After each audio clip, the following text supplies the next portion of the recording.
De primero de secundaria a la sesión del día de hoy, donde tocaremos los temas del curso de Ciencias Sociales. Y para ello, vamos a volver a viajar en nuestra máquina del tiempo. Esta vez para conocer de primera fuente una de las culturas más importantes del Perú prehispánico. ¿La cultura tocidín? No existe.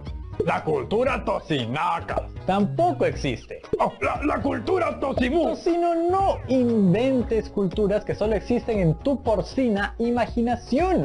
Me refiero a aquella cultura que es considerada por muchos historiadores como el primer imperio del Perú. La cultura Wari. ¡Ah, los Wari! Estuve cerca. Sí, claro. Quienes sí van a estar muy cerca son nuestros amigos y amigas que nos siguen desde casa, ya que gracias al video que veremos el día de hoy podrán contar con muchísima información acerca de esta importante cultura. ¿Qué? ¿Hay videos sobre ellos? ¿Existían las grabaciones desde esa época? No, Tocino.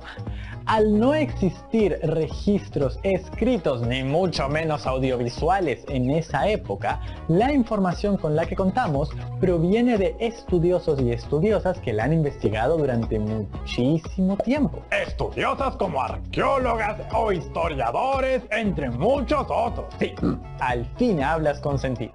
De hecho, el día de hoy conoceremos al arqueólogo peruano Luis Guillermo Lumbrera, quien considera que es muy probable que Wari haya sido un imperio, pero que aún hay mucho por investigar. ¿Tantos siglos y todavía no lo pueden definir? No es tan sencillo, Tocino. Hoy aprenderemos que los hechos históricos no son eventos aislados, sino que existen en un tiempo continuo y simultáneo.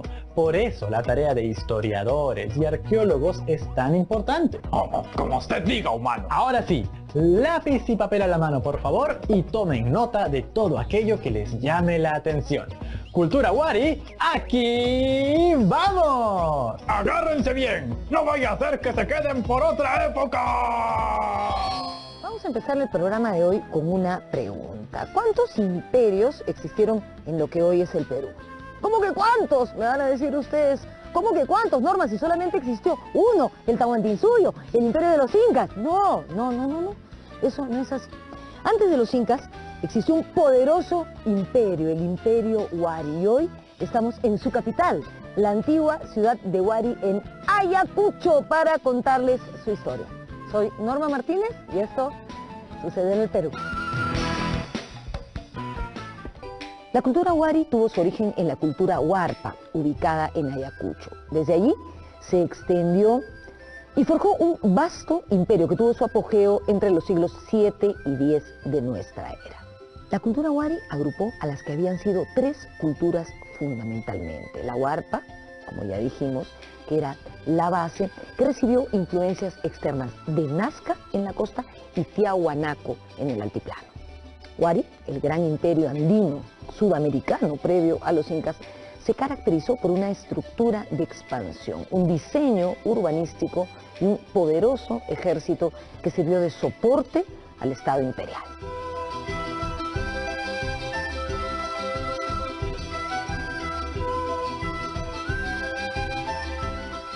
Estamos en el área ceremonial de Vegachajuc Mojo. Aquí se ha encontrado evidencia de una ocupación huarpa previa a Wari, por supuesto.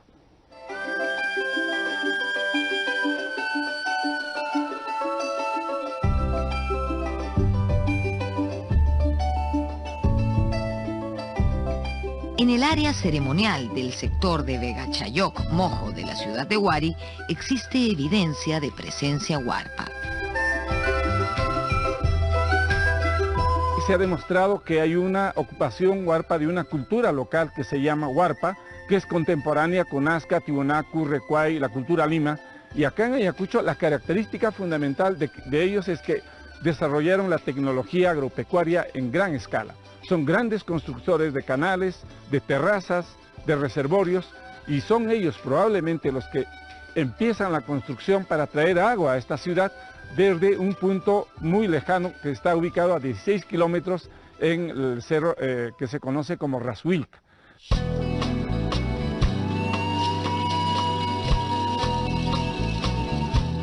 Los Huarpa tuvieron un importante intercambio comercial con las sociedades de Ica, como los Nazca. El primer grupo humano influenciado por las culturas Huarpa y Nazca creó una cerámica propia en la zona de Chaquipampa, pero luego irrumpió una fuerte corriente religiosa procedente del sur y se produjo la cerámica llamada Conchopata. Según Lumbreras, el estilo Conchopata es el vínculo más antiguo y directo de la conexión de Huari con Tiahuanaco. Ello debido a los elementos decorativos de su iconografía. Todo indicaba que se trataría de una nueva religión procedente del Titicaca, bien traída a Ayacucho por gente proveniente de esa zona, o en su defecto por hombres que visitaron el altiplano y retornaron a Ayacucho importando la religión altiplánica. Hay unas deidades, ¿no?, muy importantes que están siendo identificadas, como es el Coa o el felino volador, que es este personaje que aparece en la portada del Sol. Está el mismo dios de los báculos, aparecen diferentes tipos de representaciones de estos personajes, pero que están vinculados con el culto al agua. Huari es una ciudad bastante seca en la actualidad, pero pues el agua era un elemento necesario, importante, y el culto del agua parece ser que está vinculado también con estas deidades. La cultura Huari logró desarrollarse en medio de condiciones muy desfavorables. Mientras todos los valles de la costa, Moche, Lima, Nazca, florecieron durante los primeros siglos de la era cristiana, Ayacucho se mantuvo en condiciones relativamente pobres. En Ayacucho la agricultura no es lo mejor, lo más difícil que hay. Las condiciones de la tierra son muy duras, hay poca tierra, no hay valles prácticamente. En base a ingenio y trabajo, los Huari terminaron superando las dificultades naturales y su clase dirigente se propuso conquistar más territorios, como el de Huamanga, a partir del año 600. De esta forma, los mercaderes Huari empezaron a trasladarse hacia otras zonas acompañados de guerreros.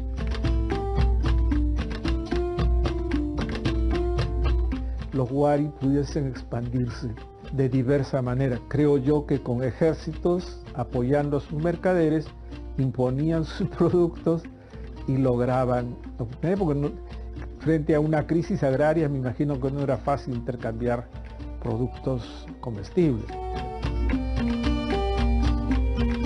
Huari se convirtió en un imperio panandino, desde Cajamarca y Lambayeque por el norte hasta Cusco y Moquegua por el sur. Como ocurrió en Chavín, la religión y los sacerdotes fueron muy importantes para la consolidación del Estado Huari. Sin embargo, su dominio abarcó también otros órdenes, como el político, el económico y el militar.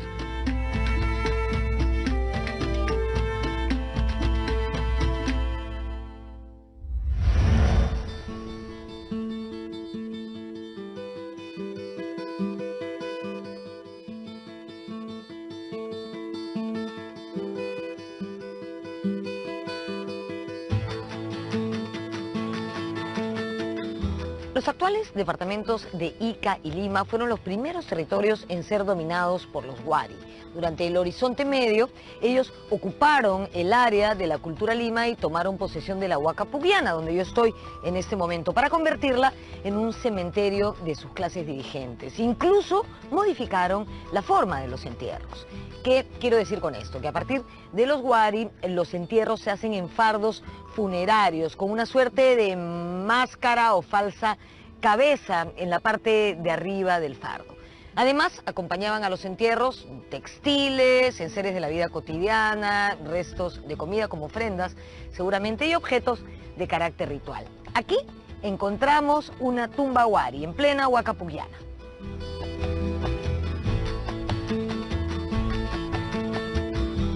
El poderoso ejército Huari expandió las fronteras del imperio, sometiendo a pueblos enteros. Este poderío militar fue sostenido por una clase dirigente que buscaba obtener mayores excedentes. En las excavaciones que nosotros hicimos en el sitio de Conchopata, que es un poblado secundario de la época Huari, Hemos encontrado evidencias y testimonios de soldados, de gente del ejército que tenían pues arcos, flechas, lanzas, los uncus con atuendos de felinos, otros tienen representaciones de halcones, ¿no? en el hombro, y los escudos de forma rectangular, probablemente era con soporte de madera y de cuero, con pinturas de cabecitas de felinos, círculos concéntricos. O sea, estamos hablando de un ejército organizado, jerarquizado, con los que salían pues a las grandes conquistas. Y estamos también obteniendo datos de que estos iban pues en danzas rituales, en un momento festivo, porque hay guerreros que tienen escudos, pero tienen las zampoñas por un lado o tienen las tiglias, ¿no? Se supone que ellos eran los músicos guerreros.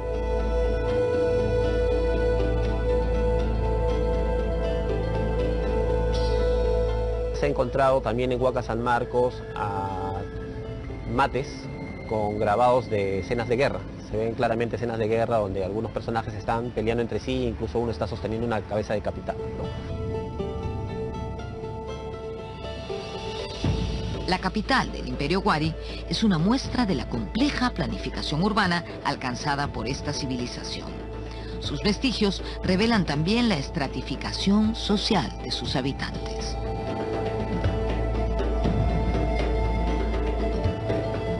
El núcleo urbano de esta ciudad tiene aproximadamente 600 hectáreas y con la parte periférica alcanza entre 1.200 a 1.500 hectáreas.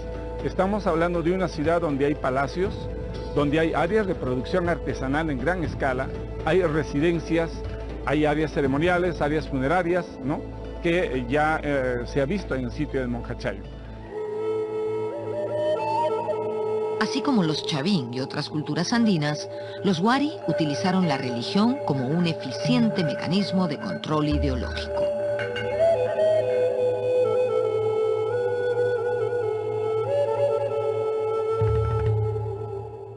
Se hacían rituales especiales porque hay un conjunto de pasadizos semisubterráneos por las cuales se accede a una de estas plataformas, ¿no? Yo imagino que el sacerdote que se cambiaba en un área especial venía por la parte subterránea y se aparecía de pronto ante la multitud que estaba acá y sería impresionante eso, ¿no?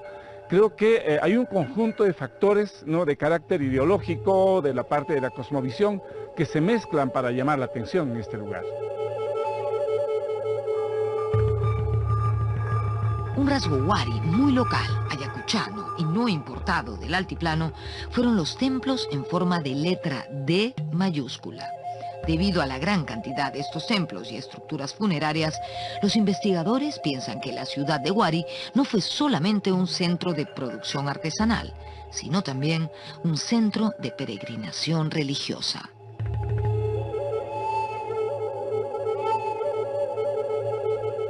Se ubica una edificación que tiene la forma de una D mayúscula.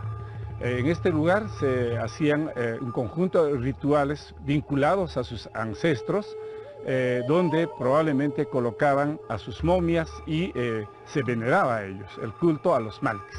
Pero también vemos un elemento muy importante en este lugar, como la presencia de un reloj solar que servía para el control del tiempo.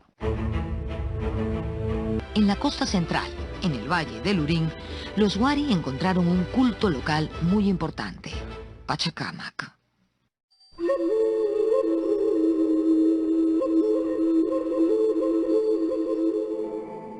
En todo este sector la presencia de la cultura wari es bastante importante. En primer lugar, hay que mencionar los entierros de élite propios de la cultura wari que se recuperan del cementerio denominado Cementerio Hule. Se trata de fardos funerarios con finos textiles decorados, polícromos y que tienen falsas cabezas de madera talladas que son típicas de esta cultura. Recientes investigaciones están revelando la presencia de la cultura wari en áreas posiblemente domésticas en la zona denominada la Sala Central.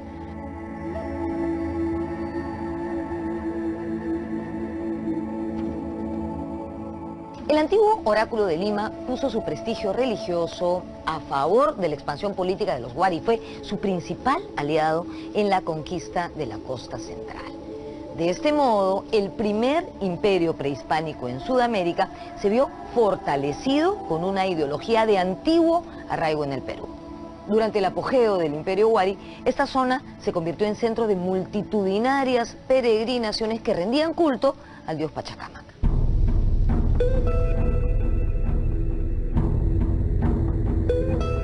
También es importante mencionar que el culto al dios Pachacamac se instaura en tiempos Huari. Eso a través del estudio de la iconografía que aparece decorando y acompañando al dios Pachacamac en la talla de madera que se encuentra en el templo pintado.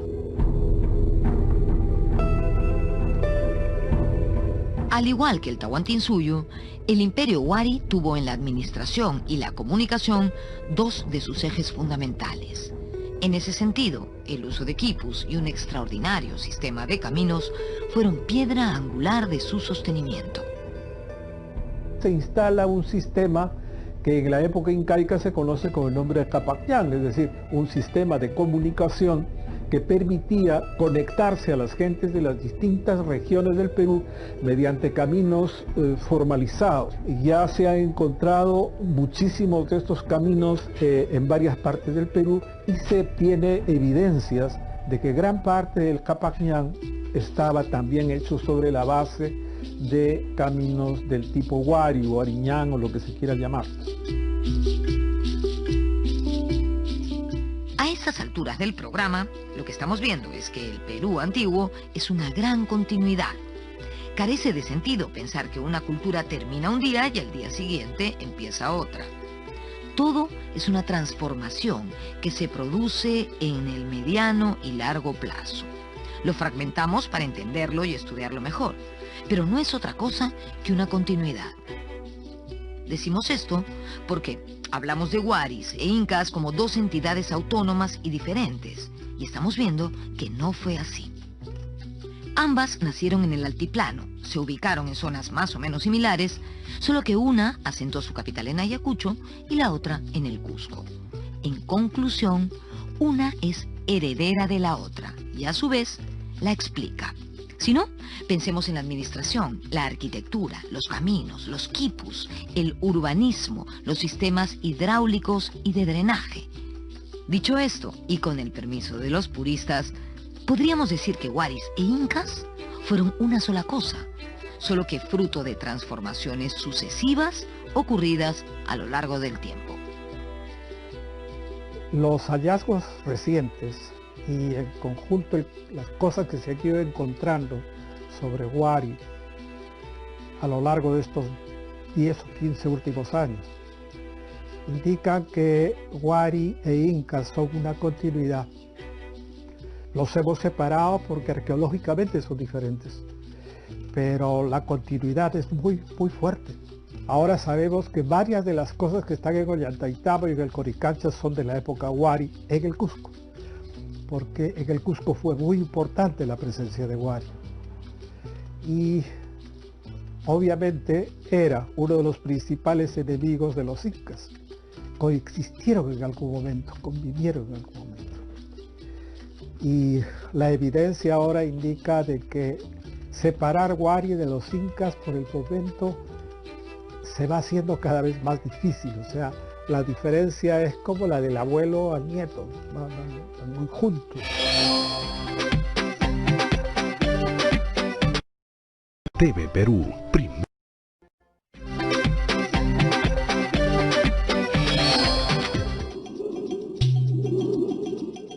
Dos de los más importantes centros administrativos, cabeza de región Huari, eran Piquillacta, en el Cusco, y Huiracochapampa, en Huamachuco, Sierra de la Libertad.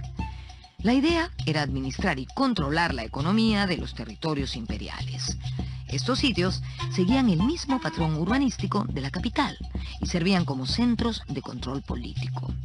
Entre otras cosas, estas razones llevaron a Lumbreras a pensar en Huari como un imperio, a pesar de ser esta una palabra foránea y no necesariamente adecuada a nuestra realidad.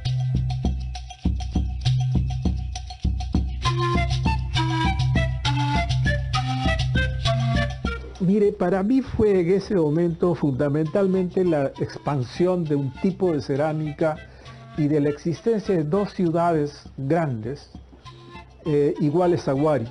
Una en el Cusco que se llamaba Piquillacta y otra en Huamachuco que se llamaba Huiracocha-Pampa. Esas dos ciudades tenían las paredes iguales a las de Ayacucho y la cerámica igual a la de Ayacucho. Entonces me pareció que esos dos eran cosas que se habían expandido desde Ayacucho hacia los lados. Pero de otro lado, comparé lo que eran los incas con lo que era Huari. Y la manera como se comportaban los sitios incaicos y los sitios Huari, arqueológicamente. De modo que me pareció que si los incas eran imperio, Huari era un imperio. La cerámica es una extraordinaria fuente para documentar el proceso de síntesis cultural que alcanzó Huari. Esta es la Sala Huari del Museo Nacional de Arqueología, Antropología e Historia. Y aquí encontramos este cántaro caragollete, modelado y pintado, que representa a un hombre con un uncu. ¿Se acuerdan lo que era el uncu? Sí, la vestimenta de esa época, una suerte de camisa o camiseta.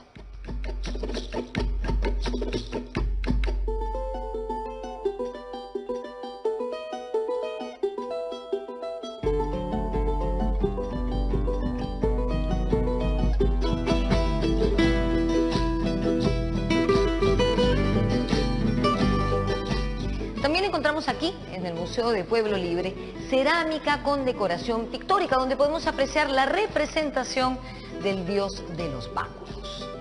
Este símbolo religioso expresa una continuidad de culto que encontramos primero en Chavín y posteriormente en Tiahuanaco, en la Portada del Sol.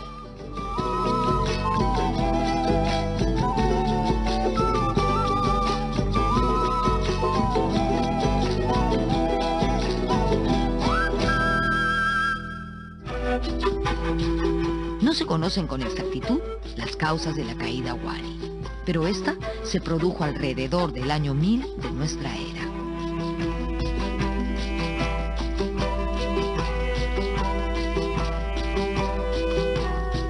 Como todo imperio cayó en un momento determinado. Un imperio es una formación política, es un estado que se sustenta en la apropiación de los bienes y las fuerzas que tiene otros estados, otras naciones. Entonces las incorporan a la fuerza y las someten mediante las obligaciones que deben dar tributos a estos señores centrales. En el caso de los incas fue así, en el caso de Huari fue así.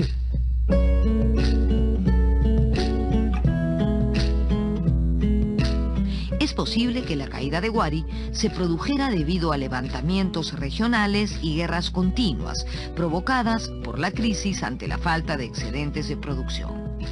Lo cierto es que las ciudades importantes fueron abandonadas y las poblaciones se movilizaron masivamente.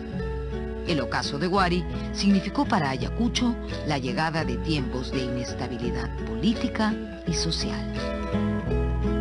Hacia el siglo XI se declina, hacia el siglo XII ya yo creo que Huari queda restringido a 2 o 3 valles de la región de Ayacucho mismo, principalmente el valle, los valles que están alrededor del río Pampas, donde están Dahuaylas, y Ayacucho mismo. Eso declina totalmente con la liberación del Cusco, la liberación del norte. El Cusco es el que arranca con la guerra contra ya un Huari declinado totalmente, que es lo que le llaman la época de los Chancas, y ya ahí se acabó el Imperio Huari.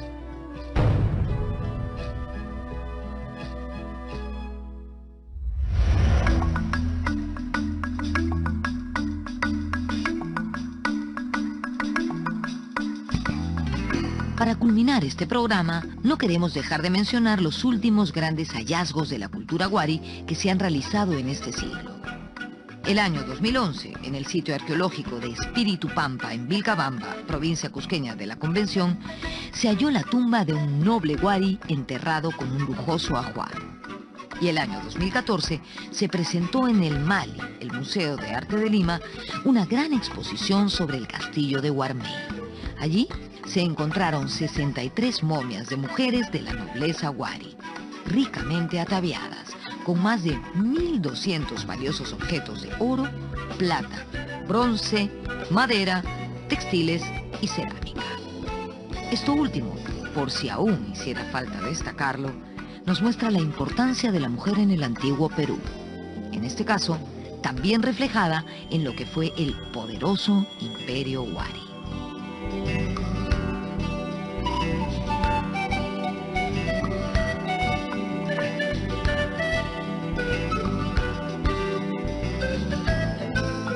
Para mí ha sido fascinante conocer la historia del Imperio Wari, por su desarrollo urbanístico, por su capacidad para sobreponerse a una geografía difícil, que es una característica del hombre andino del antiguo Perú, y también por erigirse como un imperio que luego sirvió de modelo para el Tahuantinsuyo.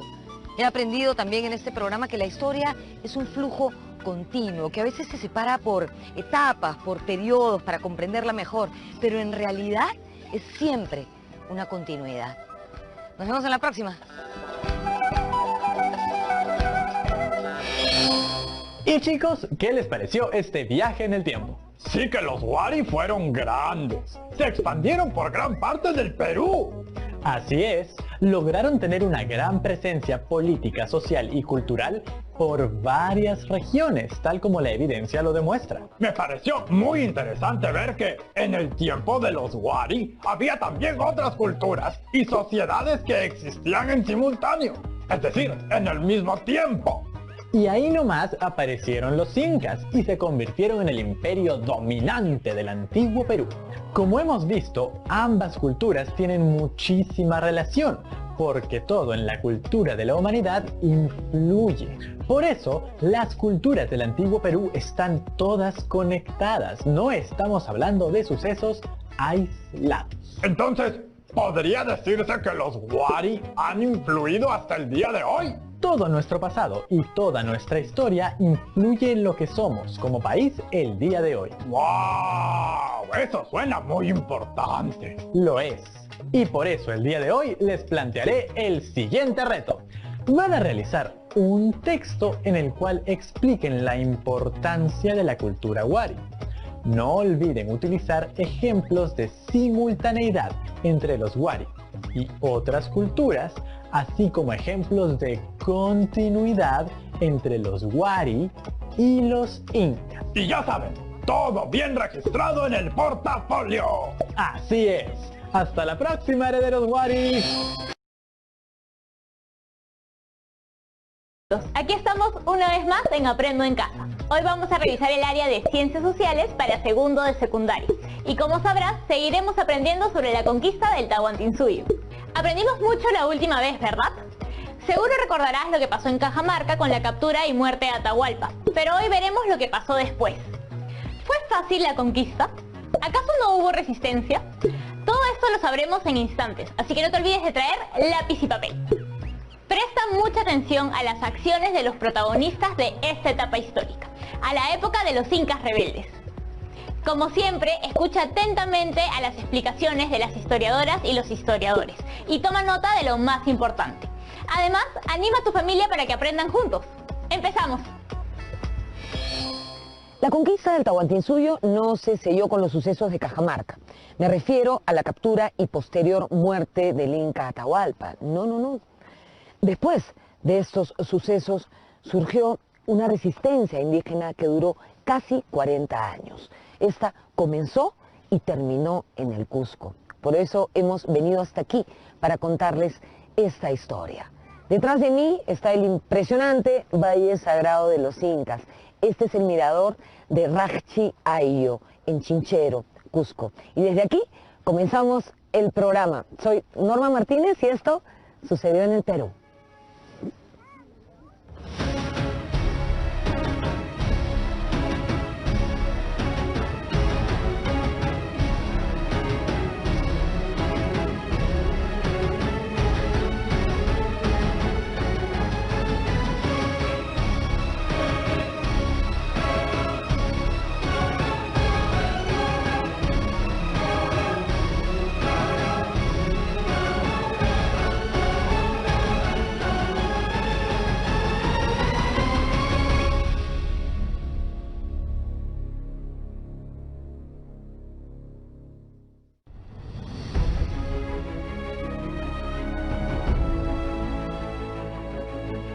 La captura de Atahualpa en Cajamarca en noviembre de 1532 tuvo un significado diferente para vencedores y vencidos. Para los españoles fue un milagro de Dios. Para los indios, un cataclismo.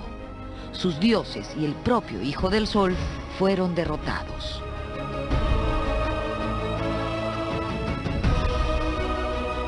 Como ya dijimos en el programa anterior, la conquista se hizo posible gracias a que los españoles se aliaron con las etnias enemigas de los incas, entre ellas los cañaris.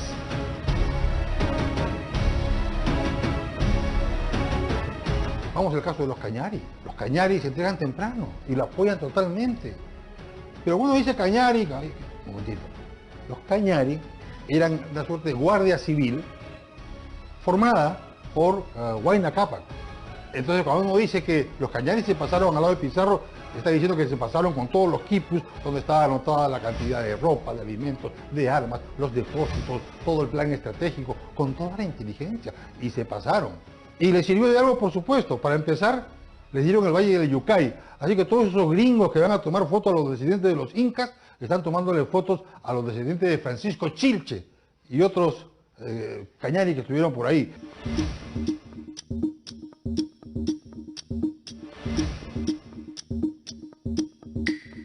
Como todos sabemos, Atahualpa le ofreció a Pizarro un cuarto lleno de oro y 2 de plata a cambio de su libertad. Temía el Inca que los españoles establecieran una alianza con Huáscar. Pizarro de inmediato aceptó el ofrecimiento.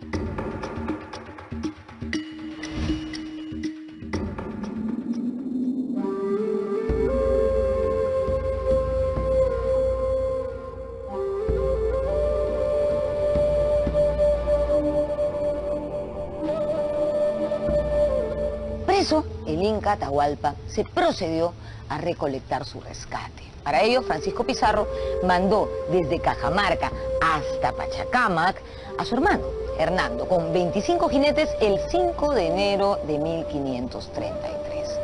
Cuenta el cronista Miguel de Estete que cuando llegaron aquí se sorprendieron al ver esta mezquita y en ella encontraron una suerte de fosa, de cueva, donde imaginaron que estaría el oro. ¿Cuál no sería su sorpresa al descubrir que esta cueva era un lugar sucio y maloliente, donde había una talla de madera representando al dios Pachacámac? Porque estaba sucio y maloliente el lugar, porque la gente dejaba allí ofrendas, comida, animales que evidentemente se descomponían con el paso del tiempo.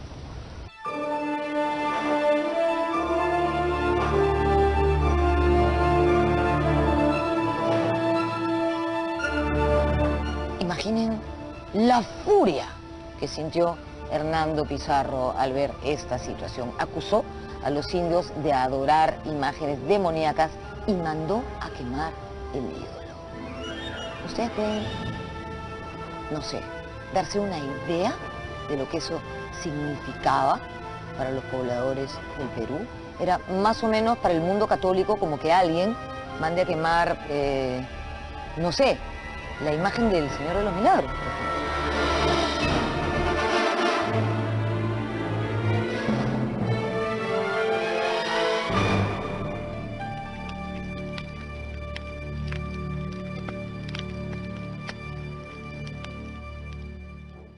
Sí, señor. 1532, Cajamarca. Atahualpa, Pizarro. Atahualpa está preso, cenan cada noche juntos, ya se pusieron de acuerdo para el rescate y entonces, como he anticipado, Atahualpa lo manda a traer al sacerdote Pachacámac con Hernando Martínez y Lucas Martínez, por quien sé todo esto, y lo trata muy mal, lo pone cadenas y le ordena que vaya a traer todo el oro de Pachacámac inmediatamente. Y el otro pues va ahí todo afligido a cumplir, como de hecho ocurrió. Ya en la cena, Pizarro le dice a Atahualpa, por intermedio de Martinillo, el intérprete, si Pachacámac es tan poderoso, ¿no temes que te castigue? ¿Por qué me va a castigar? Por haber maltratado al sacerdote y agarrar el oro. Ah, ya. Mira, le dice el Inca, cuando mi padre Huayna Cápac enfermó, Nosotros mandamos preguntar a Pachacamac y nos dijeron, sáquenlo a la intemperie. Lo hicimos y murió. Cuando mi hermano Huáscar y yo estuvimos en guerra, esos sonsos del Cusco Viejo mandaron preguntar y le dijeron pues que Huáscar era el Inca. El Inca soy yo le gané. Y cuando tú apareciste por acá, yo mismo mandé preguntar si habría guerra entre nosotros. Pachacamac me dijo que tú serías mi prisionero. Y mira, el preso soy yo.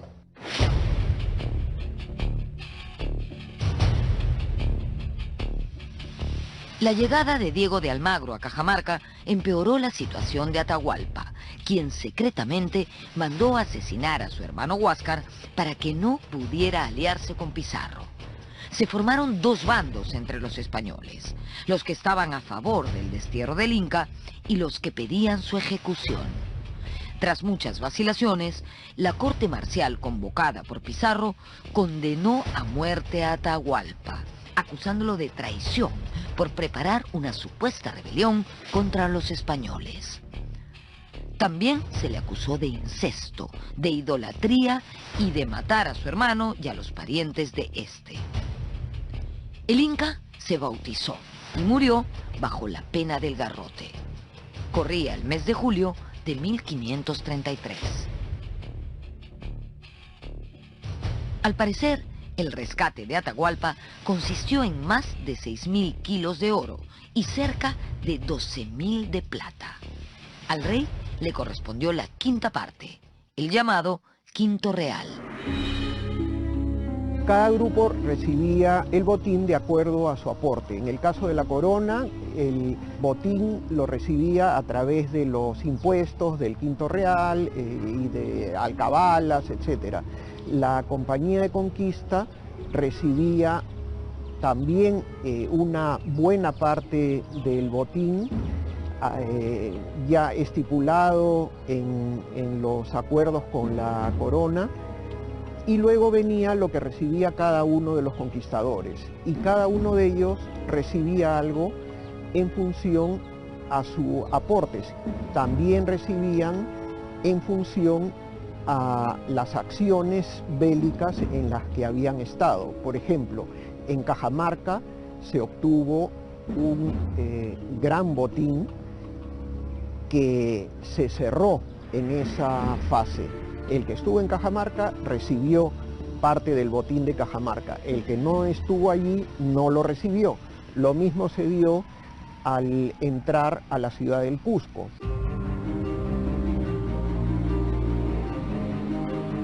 Muerto Atahualpa, Francisco Pizarro partió rumbo al Cusco en agosto de 1533.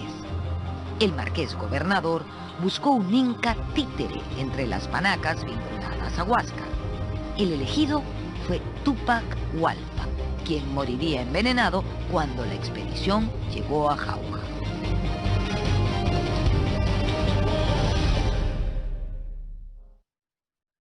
Uno piensa que Francisco Carvajal se hace cabalgatas desde Quito hasta Cusco y tiene cerca de 80 años. Es un vigor increíble. Pizarro está por encima de los 50 años, no son gente joven. Ahora, al mismo tiempo, es claro que sin el Capac Ñan, sin el camino del Inca no hubiese habido conquista o no se hubiese llevado con la velocidad con que se llevó, ¿no? Es a través del Capac Ñan que pueden entrar a Jauja, descender para Lima, ir al Cusco, poner sitio al Cusco, etcétera, ¿no?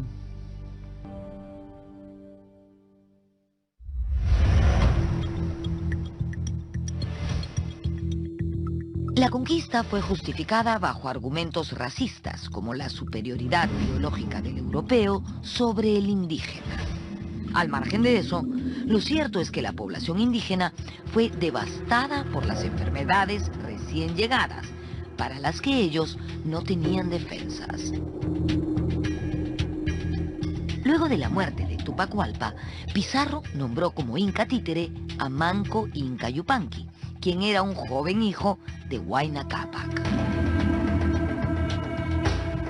Manco Inca estaba convencido de que los españoles eran dioses que venían a hacer justicia contra los abusos de Atahualpa.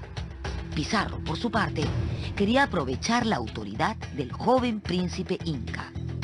De esta manera, Ambos ingresaron juntos al Cusco en noviembre de 1533.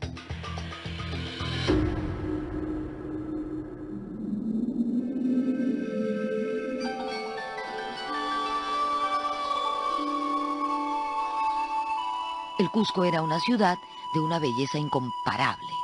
El cronista español Sancho de la Hoz escribió: «La ciudad del Cusco es tan grande y hermosa que sería digna de verse en España, toda llena de palacios de señores, porque en ella no vive gente pobre».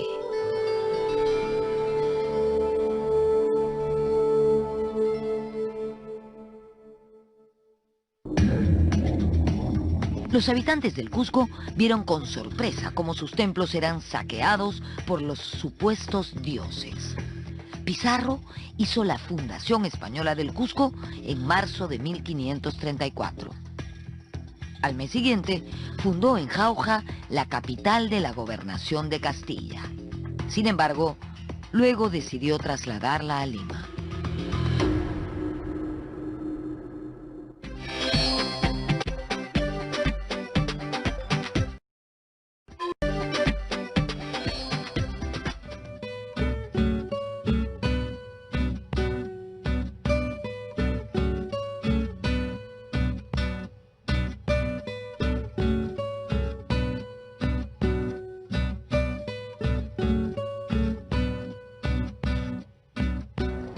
En las expediciones españolas casi no había mujeres. Por eso, los conquistadores entablaron relaciones sexuales con mujeres andinas, muchas veces de forma violenta. Fruto de esas relaciones nacerían los mestizos. Mestizos nacieron de la soldadesca y también de la plana mayor. Por ejemplo, Francisco Pizarro se casó con una princesa inca y tuvo 3 hijos. En esta casa de la esquina vivió un célebre mestizo, pero esa historia se las voy a contar dentro.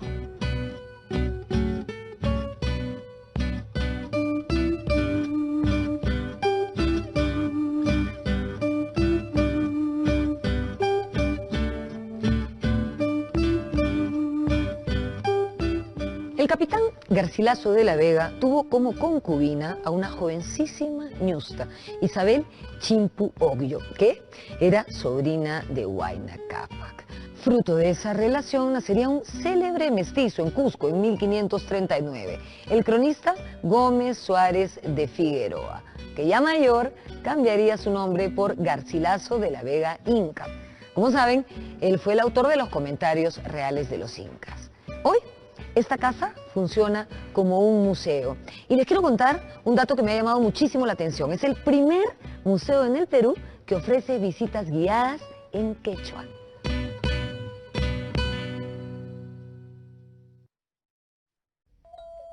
Siguiendo con Manco Inca, no pasó mucho tiempo para que se desengañe. Descubrió que los conquistadores no eran dioses, sino mortales que enloquecían por el oro y la plata.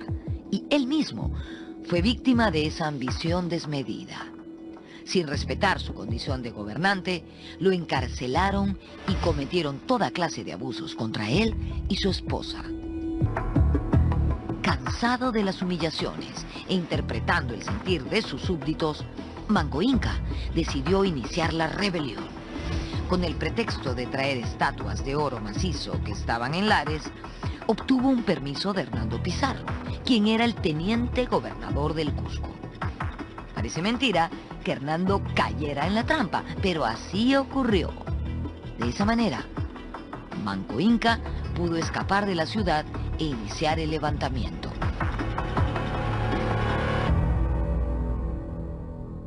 Y en este año, en 1536, Manco Inca se da cuenta de que los españoles no eran personas con las cuales se podía formar una alianza a su favor personal, ni a favor del mantenimiento del imperio de los incas, sino por el contrario, ellos estaban progresivamente quitándole el poder que él deseaba mantener. Y es en ese momento que inicia una rebelión. En esta primera ofensiva, Manco Inca actuó en conjunto con el sumo sacerdote, el Vilac Humo, y dispuso ataques simultáneos al Cusco y Lima.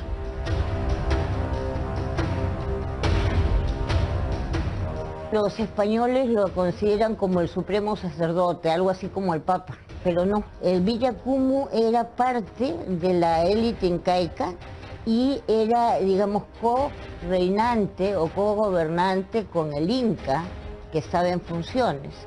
Por lo tanto, el Villacumo es un personaje importantísimo y era en realidad el Inca que tenía funciones religiosas.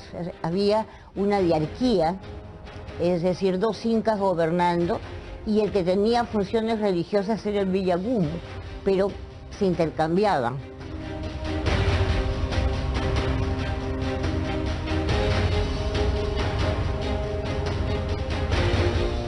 Entre abril y marzo de 1536, el Cusco amaneció cercado por miles de guerreros incas.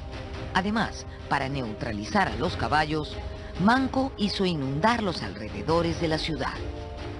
Hernando Pizarro preparó la defensa con su escasa fuerza reforzada por decenas de miles de chachapoyas, tarmas, chancas, huancas y yauyos, etnias enemigas de los incas.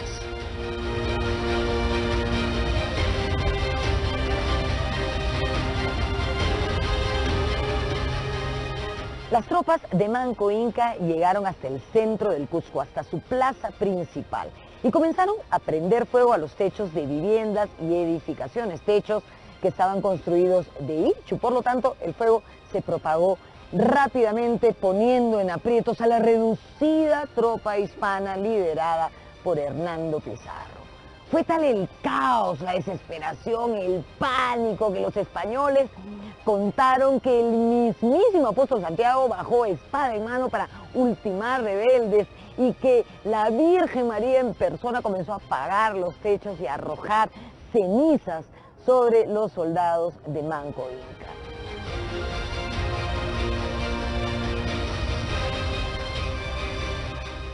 Hernando Pizarro tuvo una actividad indesmayable y no dudó en castigar a los españoles por temerosos y cobardes. Al final, estos resistieron el cerco de la ciudad del Cusco, apoyados por miles de guerreros indios que eran enemigos de Manco Inca y que los españoles utilizaron como su fuerza de choque.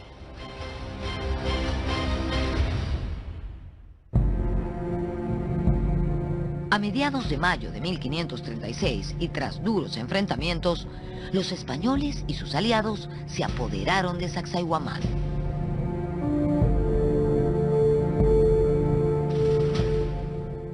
Los enfrentamientos entre los españoles y las tropas de Manco Inca fueron muy reñidos. De hecho, en ellos murió Juan Pizarro, de una pedrada en la cabeza, que lo mató el hermano menor de Francisco Pizarro. Al final, a las tropas de Manco Inca se les complicó muchísimo la situación porque se fueron quedando sin víveres. Una de las torres de Sacsayhuamán estaba siendo defendida por un legendario guerrero inca que usaba un casco de metal que le había arrebatado a los españoles y blandía diestramente su porra. Él fue llamado Cahuide. Este valiente orejón cusqueño pasó a la posteridad porque cuando los españoles estaban decididos a tomar la torre en la que él se encontraba, él decidió no rendirse y se suicidó. Lanzó su porra al aire, se envolvió en su manto y se arrojó desde estas alturas. Un momento épico en la resistencia inca.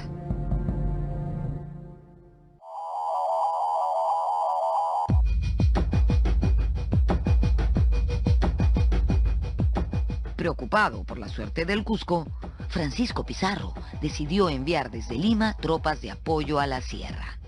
Fue así que salieron 4 expediciones que se encontrarían con las fuerzas del general Inca Quisu Yupanqui, enviado por Manco Inca a tomar la capital. Las huestes españolas fueron aniquiladas por los guerreros incas en Huaytará, Parcos y Jauja. Una quinta expedición enviada por Pizarro llegó a Huarochirí y regresó a Lima a toda prisa al enterarse de la terrible suerte de sus camaradas. El cerco de Lima era un hecho.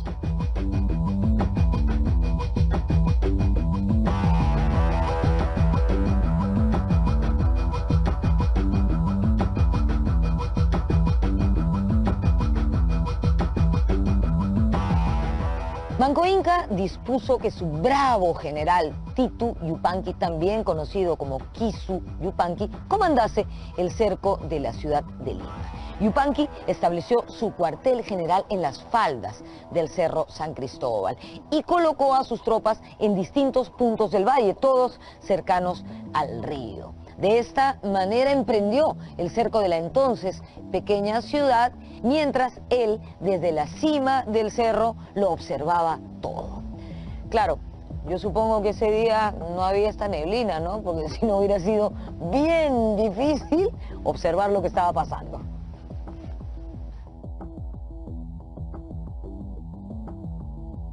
Corría el mes de agosto de 1536 y Lima estaba amenazada por cerca de 25.000 guerreros incas, distribuidos en 3 grandes grupos. Se produjeron varias escaramuzas y los españoles no consiguieron romper el cerco. Pizarro entonces preparó a su ejército para la batalla final. Como en el Cusco, los españoles recibieron el valioso apoyo de miles de indígenas, enemigos de los incas.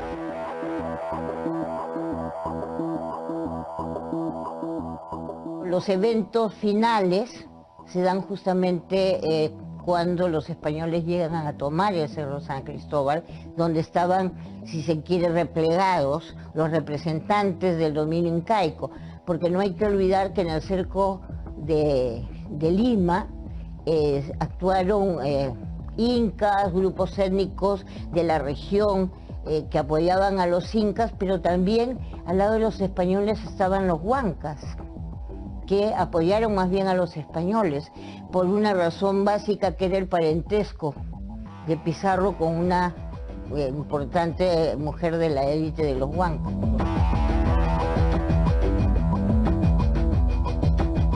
Kisu Yupanqui estaba decidido a exterminar a los extranjeros. "A la mar, barbudos", era el grito de sus guerreros.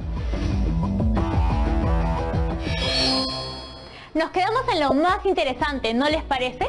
Pero no se preocupen, que en el siguiente programa vamos a aprender más sobre Manco Inca y sus tropas rebeldes. Así que no vayan a perdérselo. Habrás notado que tanto los conquistados como los conquistadores tuvieron motivos para actuar como actuaron. ¿Por qué lo hicieron? ¿Cuáles fueron las causas de sus acciones? Quizás no has tenido oportunidad para reflexionar sobre esto, pero no te preocupes, que el reto de hoy está enfocado a responderlo.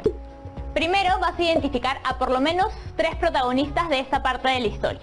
Cuando me refiero a protagonistas, pueden ser individuales o grupos.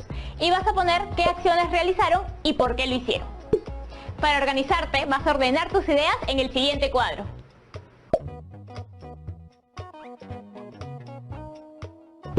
No te olvides de guardar este reto en tu portafolio, porque te va a servir para el reto de la próxima semana. ¡Nos vemos! Chicas y chicos de tercero de secundaria, mi nombre es Jonathan Hernández y esto es Aprende en Casa. El día de hoy exploraremos el área de ciencias sociales y para hacerlo vamos a empezar el programa con un jueguito. ¿Qué les parece? ¿Alguna vez han jugado Simón dice? Es muy fácil, ustedes solo deberán hacer lo que Simón les dice y Simón en ese caso seré yo. A ver, empecemos.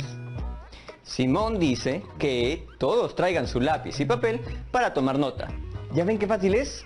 Pero es un problema tener tanto poder porque se te puede subir a la cabeza. Ahora, Simón dice que todos deben trabajar 7 días a la semana, sin descanso. Simón dice que todos deberán pagarle 4 tipos de impuestos. Parece que este jueguito no es tan divertido como parecía, ¿cierto? Bueno, les cuento que entre los siglos XVI y XVIII en Europa existía el sistema absolutista, donde el poder estaba concentrado en una sola persona, o sea, en el rey, y las cosas eran algo así como en el juego de Simón dice.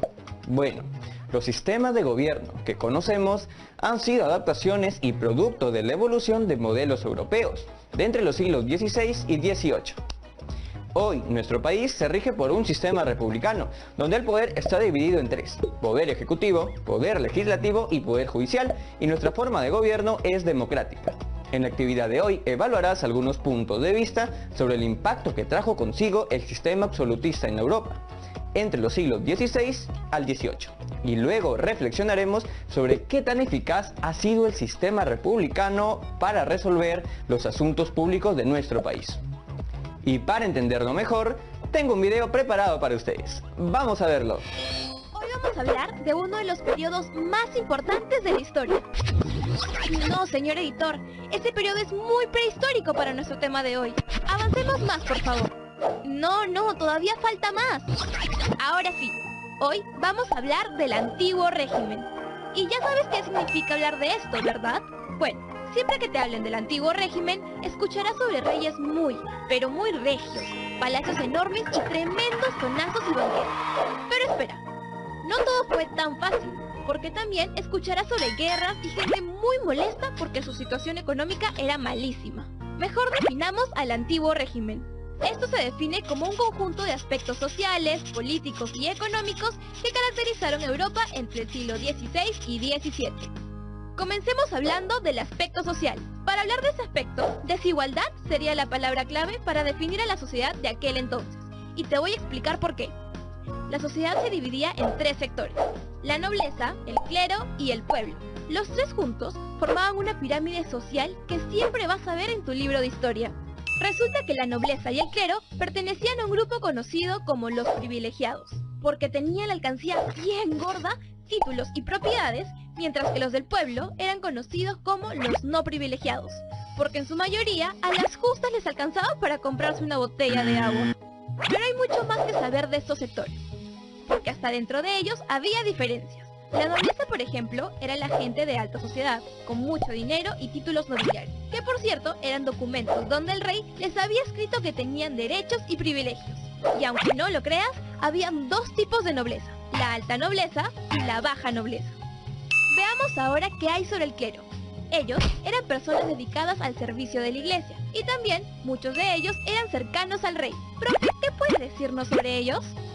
Es el nombre que se le da a las personas dedicadas al servicio divino y son las encargadas de realizar rituales religiosos, así como la enseñanza o predicación y también la administración de los sacramentos. En los países católicos eran personas con un gran poder económico, pero no todos estaban al mismo nivel. Por eso, al igual que la nobleza, habían ciertas categorías dentro de las cuales estaban, por ejemplo, los sacerdotes, cardenales y diáconos. El clero tenía gran influencia sobre el pueblo. Se podría decir que su palabra era ley. Si ellos decían que el monstruo del lago Ness existía, entonces el pueblo le creía. Bueno, no tanto así, pero sí eran muy respetados. Tienes que saber que en el clero también había una división. El alto clero, conformado por cardenales, arzobispos, obispos y otros altos mandos de la iglesia con comodidades. Y también el bajo clero, conformado por párrocos, curas y frailes que vivían de forma modesta, e incluso algunos eran muy pobres. Es importante que sepas también que dentro del sector no privilegiado, aparte de considerar al pueblo, se le considera también a los burgueses. Algunos eran los que controlaban la economía de las ciudades. En algunos casos podían ser profesionales, banqueros o prósperos empresarios, u otros pequeños comerciantes o artesanos. Nos falta hablar del pueblo. ¿En dónde crees que trabaja la gente del pueblo? ¿Tal vez en la empresa de Mark Zuckerberg? Imposible, porque en esa época no había ni computadora, menos entonces iba a existir Facebook. La gente del pueblo trabajaba principalmente en la agricultura y la ganadería, pero eran bien piñas, porque justo en esta época habían epidemias, guerras y otros factores más que, aparte de entorpecer sus trabajos, creaban épocas de hambruna. Como verás, para ellos las cosas no eran tan bonitas que digamos. Claro, ellos, aparte de no ver mucho dinero, de trabajar lunes, martes, miércoles, jueves, viernes, sábado y domingo, encima tenían que pagar impuestos. ¿Crees que eso fue todo? Pues créeme que no, porque encima recibían abusos de las autoridades. Recuerda que el antiguo régimen se caracterizaba porque el rey tenía el poder de todo. Le seguía la nobleza, que eran personas que tenían poder político y económico, luego el clero y finalmente el pueblo. ¿Te imaginas cómo habrá sido la vida en esas épocas? ¿Cómo eran sus ropas? ¿Cómo se divertían? Sin luz, sin internet, sin WhatsApp. Ay, vaya diferencia, ¿verdad? Mejor continuemos con el tema porque aún nos quedan dos aspectos muy importantes, político y económico. Ahora hablemos del aspecto económico. La desigualdad social era consecuencia de la mala administración del dinero. Claro, por un lado, el rey se daba la gran vida en su enorme palacio, con sus lujos, comodidades, preocupado siempre de verse elegante y de estar rodeado de sirvientes que le obedecieran en absolutamente todo. Hasta la vida de los privilegiados, como la nobleza y el clero, era chévere, porque de todas formas siempre contaban con ciertos beneficios como lujos y los famosos títulos nobiliarios. Pero para el pueblo no había ni palacios, ni títulos nobiliarios, ni dinero, ni peluquines y bastones de oro como los del rey, ni nada parecido, y por eso andaban descontentos y muy molestos. Qué injusto, ¿verdad? Además, el pago de impuestos era otro problema, porque los privilegiados, encima de tener comodidades, no le daban ni las gracias a nadie. En cambio, el pueblo tenía que aportar 4 tipos de impuestos que eran los siguientes: los impuestos reales, municipales, feudales y eclesiásticos. Además, los que se llevaban la chamba dura eran ellos, porque su trabajo de agricultura y ganadería fue la base principal de la economía. Pero eso no fue todo, porque poco a poco se desarrolló también la industria, impulsada principalmente por los monarcas, y el comercio, que se dio tanto en el interior como en el exterior de los países. Profe, ¿qué más puede decirnos sobre esto? En el antiguo régimen, el aspecto económico empieza a tomar fuerza tanto en la industria como en el comercio. Por un lado, la industria fue impulsada por los reyes, quienes al tener gran poder y dinero intentaron poner grandes fábricas que en realidad terminaron siendo grandes talleres artesanales. Por otro lado, el comercio exterior estaba mejorando mucho con el intercambio de bienes entre Europa y América, mientras que, por el contrario, el comercio interno se deterioraba debido a diversas dificultades que no le permitieron prosperar. Nos falta hablar del aspecto político del antiguo régimen. Lo que debemos saber aquí es que la forma de gobierno fue la monarquía absolutista, lo que se define como la forma de gobierno en la que el rey tiene el poder de todo. Pero como encima para aprender queremos que todo te quede claro, comencemos hablando de la situación política europea en el siglo XVII. Resulta que esta estuvo marcada por la Guerra de los 30 años y por los cambios políticos que ocurrieron en España, Inglaterra y Francia. La Guerra de los 30 años se dio entre 1618 y 1648. Todo comenzó en Alemania, donde inició un conflicto religioso entre los protestantes y los católicos. Esto se extendió y al final intervinieron Holanda, España, Inglaterra, los estados germánicos, Dinamarca, Suecia y Francia. Un bando a favor del catolicismo y otro en contra. Es por eso que el conflicto pasó a tener como motivo principal la supremacía política en dicho continente. La guerra terminó con el Tratado de Paz de Westfalia, donde Francia terminó siendo visto como el país más poderoso del continente, mientras que España perdió poder. Pero, ¿cuál era la situación por la que estaba pasando España? En grandes rasgos, el país andaba en el declive, en un apocalipsis interno. Era la real decadencia, porque no solo había perdido poder con la Guerra de los 30 años, sino que también se dieron conflictos internos como la Guerra de la Sucesión Española y una fuerte crisis demográfica a causa de las guerras, donde había la peste y hambruna por los que muchos españoles optaron por agarrar sus cosas y mejor venirse para América. Pero si España estaba así de mal, ¿qué pasaba en Inglaterra? Veamos. En el siglo XVII en Inglaterra se dio una fuerte revolución política. O sea, habían fuertes disputas entre ver qué sistema se establecía. Las opciones eran o un sistema monárquico o la democracia.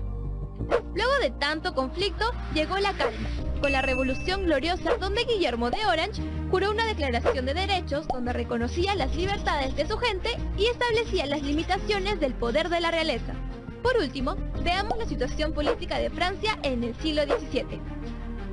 Resulta que en la primera mitad de ese siglo se buscó sentar las bases para alcanzar la supremacía de Francia. Profe, ¿qué puede decirnos sobre esto? Además, como parte de su política, fue él quien propició que Francia intervenga en la Guerra de los 30 años, lo que terminó siendo positivo porque fue luego de este hecho que el país surgió como la nueva gran potencia europea.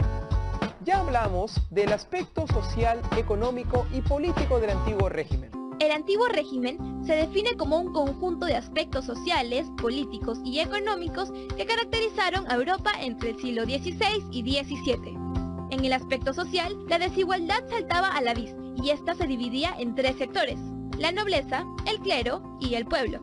Los 2 primeros pertenecían a un grupo conocido como los privilegiados, porque tenían la alcancía bien gorda, títulos y propiedades, mientras el pueblo era conocido como el grupo de los no privilegiados, porque no tenían tantos recursos. En el aspecto económico, la ganadería y la agricultura fueron las principales fuentes de producción, pero también comenzó a surgir la industria y el comercio. En el aspecto político, funcionaba un modelo de monarquía absolutista, lo que quería decir que el rey era la única persona en quien se centraba todo el poder. Por último, aprendimos que la situación política europea del siglo XVII estuvo marcada por la Guerra de los 30 años y los cambios políticos que se dieron en España, Inglaterra y Francia. El poder se centró solo en el rey, quien lo manejaba todo, mientras que el pueblo pasaba por una serie de carencias. ¿Crees que esta forma de gobierno hubiese propiciado un correcto desarrollo de los países? ¿O por el contrario, hubiese provocado más revueltas y guerras? La concentración de poder en una sola persona no parece ser una opción correcta, pero esto es solo algo que no solo se ha presentado en siglos pasados, sino también en la actualidad, y no ha resultado ser algo muy positivo para la sociedad. Como sabrás, aún existen reyes en algunas partes de Europa, como el rey Felipe en España o el rey Guillermo en Holanda, con la diferencia que ahora son personas que no llevan ningún régimen autoritario, sino más bien se debe principalmente a una cuestión de respeto por seguir la tradición. Entre los siglos XVII y XVIII, en muchos estados europeos como España, Francia, Austria-Hungría y Rusia, se optó por seguir el absolutismo. Pero, ¿sabes qué es el absolutismo? Te explico. Esta es una forma de gobierno en el que todo el poder de un estado se centra en una sola persona, un soberano o un rey. Y cuando pensamos en un rey, seguro lo primero que viene a nuestra mente es una corona de oro, un palacio enorme y harto dinero, como para comprarte una bici nueva y todo lo que se te venga a la mente. Es cierto, el rey tenía todo eso y mucho más. Pero además, en el sistema absolutista no había división de poderes. El poder ejecutivo, legislativo y judicial eran ejercidos por la misma autoridad, el rey. Imagínate, nadie lo controlaba ni supervisaba. No vas a pensar que se la pasaba todo el día jugando póker o tomando un baño en sus tinas de oro, ¿verdad? Para nada. El rey también tenía que cumplir con funciones políticas, como comandar ejércitos, determinar impuestos, brindar o quitar privilegios, y dirigir la administración entera del Estado.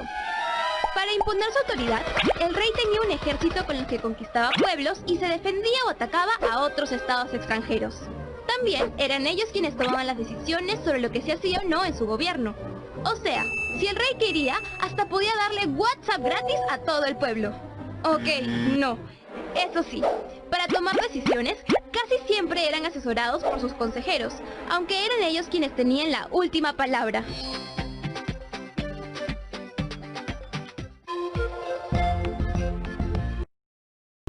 En casa, secundaria. Las decisiones de gobierno las tomaba siempre el monarca, pero tomando en cuenta la postura o asesoría de sus consejeros o gente experimentada que lo aconsejaba para que tome las mejores decisiones para su pueblo. Y aunque no lo creas, en el sistema absolutista incluso algunos soberanos preferían encargarle sus decisiones a un primer ministro, quien era una persona de su entera confianza, además de ser una persona con experiencia. Vamos a hablar ahora sobre una de las funciones preferidas por el rey. ¿De armar tremendos tonazos y buffets en el palacio? No, ya sabemos que eso también hacían, pero me refería en realidad a la cobranza de impuestos, ya que esto les servía para poder financiar la burocracia, la corte y el ejército. Ah, y de paso, darse la gran vida. Pero un momento, ¿quién crees que le otorgaba tremendo poder al rey? ¿Un extraterrestre tal vez? Imposible. Esto era porque se decía que el rey había recibido un nombramiento por parte de Dios. Es por esto que no era necesario que ganaran un Oscar para que la gente los alucinara como lo máximo, porque tenían el respaldo de los religiosos, filósofos y juristas de la época. Y fueron precisamente ellos quienes plantearon fundamentos teóricos del absolutismo. Hay especialmente dos de ellas que son las más conocidas, las de Jacques Bossuet y Thomas Hobbes. Comencemos hablando de la teoría de Jacques Bossuet, el obispo francés más representativo del absolutismo. Su teoría sobre el absolutismo estuvo orientada a defender la soberanía real, o sea, el poder absoluto y pleno del rey. Es más, hasta escribió una serie de principios que la defendían. ¿Quieres saber cómo pensaba? Presta atención. Para él, la monarquía tenía las siguientes características fundamentales. Ser sagrada, ya que el poder tenía origen divino, o sea, era otorgado por Dios. También fundamentaba que la monarquía era absoluta, porque como el poder proviene de Dios, los hombres no podían ponerle límites. El paternalismo era otra característica, debido a que el rey siempre debía buscar lo mejor para sus súbditos, y por lo tanto tenía que ser visto como un padre. El rey vivía una vida muy cómoda, pero también tenía grandes responsabilidades, sobre todo con el pueblo. Si quieres saber más sobre el tema, te recomiendo que veas películas como La Pasión del Rey, inspirada en uno de los reyes más recordados en el mundo, Luis XIV. O también puedes ver María Antonieta, una película increíble que fue grabada en el mismo Palacio de Versalles. ¿Puedes creerlo? Aún queda mucho para aprender sobre el sistema absolutista, así que presta atención porque ahora hablaremos de su segundo fundamento teórico y de Luis XIV, uno de los reyes más famosos en el mundo. Ahora nos queda claro entonces que para el obispo francés Jacques Bossuet, la monarquía tenía tres características. Era una entidad sagrada, era absoluta y era paternalista. Pero ahora veamos la segunda propuesta teórica del absolutismo. Por otro lado, también estaba la teoría de ese señor. ¿Lo reconoces? Es Thomas Hobbes. Este filósofo ha sido conocido por haber escrito el famoso libro Leviatán, obra que se entiende como una justificación del estado absoluto. Una frase suya muy famosa es: el hombre es el lobo del hombre. Bueno, si no te quedó claro, esta frase quiere decir que el propio ser humano muchas veces puede ser el peor enemigo de otro ser humano. Lo que creía Hobbes con respecto al absolutismo es que este era el único sistema político capaz de crear una paz social y convivencia con todos. Pero dejando de lado las teorías, ¿te has percatado de la vestimenta tan particular que utilizaba la clase alta de la época, y en especial el rey? La clase alta usaba telas finísimas, pero en vestimenta al rey nadie le ganaba, porque aparte de usar su corona y cetro como símbolo de mando, tenía una espada que lo representaba como el ser de máxima justicia y un manto real. Pero eso no era todo, porque también se ponían peluquines y tacones para aumentar su altura y elegancia. Definitivamente todos unos divos. Pero quiero preguntarte algo. ¿Sabes con quién comenzó todo ese sistema absolutista? ¿Quién fue el rey que sentó las bases? No. No piensen que fue el rey de la selva, porque estamos hablando de Luis XIV, el rey Sol, que fue quien sentó las bases del absolutismo y también al que posiblemente le quitaron su osito de peluche para darle su bastón real. Porque fue nombrado rey cuando tenía tan solo 5 años de edad. ¿Te imaginas gobernar un país a esa edad? Te apuesto que a los 5 años tú solo pensabas en tus juguetes. Profe, ¿qué más puede contarnos de Luis XIV? Obviamente, Luis XIV, siendo un niño tan pequeño, no podía gobernar. Así que su madre, Ana de Austria, autoriza al primer ministro Julio Mazarino para que gobierne. Y recién cuando Mazarino muere, Luis XIV sorprende a la corte con su decisión de ejercer personalmente en el gobierno cuando tenía 22 años de edad. Por cierto, a Luis XIV se le conoció como el Rey Sol, porque su reinado trajo prosperidad y paz a Francia, y además la convirtió en una gran potencia mundial. El rey más popular de la farándula europea, Luis XIV, no tenía el cetro, la corona y bueno, tampoco sus lindos tacos de adorno. No, no, él, como buen rey absoluto, aplicó políticas en el ámbito económico, administrativo y en la política internacional. Con respecto al ámbito económico, impulsó una política orientada al mercantilismo, un sistema en el que todo es comercio y exportación. Y en el que también se buscan obtener metales preciosos. Así es, pero ahora veamos qué política se aplicó en la administración. Luis, como buen absolutista, centralizó todo por completo y la nobleza se convirtió en cortesana. O sea, estaba atrás del rey para complacerlo en todo. ¡Qué suertudo! El dinero lo administro yo, los palacios los administro yo, los ejércitos yo también. Mi página de Facebook, no, verdad que esa época no tenía. Nos falta hablar de lo que ocurrió en la política internacional. Aquí, el rey buscó extender sus fronteras y obviamente a la buena no lo iba a lograr. así que inició varias guerras que le permitieron obtener ciudades como Estrasburgo, partes de Luxemburgo y Flandes. Pero, ¿quieres saber qué más hizo Luis XIV? Mira este lugar. Increíble, ¿verdad? ¿Quién no quisiera vivir ahí? Rodeado de lujos y comodidades. Pues este enorme palacio es conocido como el Palacio de Versalles. Su construcción fue ordenada por Luis XIV para mantener a los nobles y funcionarios de gobierno bajo su control.